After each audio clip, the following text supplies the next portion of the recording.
হ্যাঁ দাও। ছেলেকে প্লিজ খেতে দেবেন। হ্যাঁ আমি দিচ্ছি। আচ্ছা, কি দিচ্ছিস খেতে? আমি এদের বিস্কুট দিচ্ছি। তোর নামটা তো বলবি তো। আমার নাম ইয়াসরাজ সিং। হুম এদেরকে এরকম খেতে দেবেন, এদেরও খিদে পায়। হুম তো এদেরকে এরকমভাবে এরা আমাদের কত হেল্প করে, আমাদের রাত্রিরে পাড়া দেয়। এদেরকে খেতে দেওয়া আমাদের কাজে একটা কর্ম হয়। হুম এরা স্ট্রিট ডগ। হুম এদেরকে আপনারা যতটা পারবেন ঘরে, এদের ঘরের জায়গা দেবেন বসার, হুম দরজাটা খুলে রাখবেন। এরা অবলা, হুম এদের যতটা পারবেন হেল্প করবেন। এদের অসুখ হলে এদের পাশে গিয়ে দাঁড়াবেন। হুম পাশে গিয়ে দাঁড়ালে হয়ে যাবে, তাই তো? না, ওদের হেল্প করবেন। হুম এদের শরীর খারাপ হলে হুম একটুখানি এদের একটুখানি চিকিৎসা করাবেন। হুম ডক্টরকে দেখিয়ে, তাই তো? হ্যাঁ, কিন্তু এরাও একটা আমরা যেমন মানুষ, এরাও একটা পশু, হুম এদেরও শরীর খারাপ হতে পারে। হুম তো যারা এতদিন এদেরকে আরও ভালো করে রেখেছে ওদেরকে আমি থ্যাংক ইউ বলছি। আচ্ছা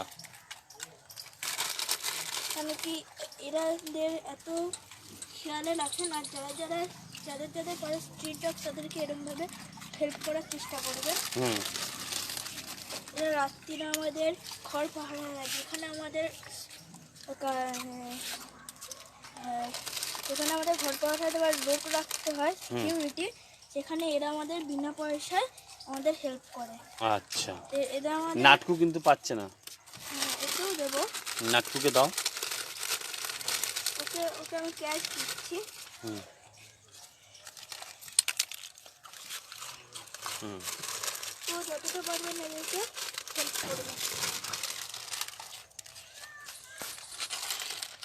হয়ে গেছে, আর বিকেলে দেওয়া হবে। আর কিছু বলতে চাও? হ্যাঁ, এই যে লালুকে ধরতে পারিস, প্যাকেটটা আমাকে দিয়ে দে।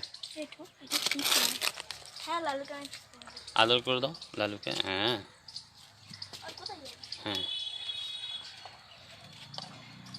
হয়েছে, তাহলে সবাইকে নমস্কার করে দাও।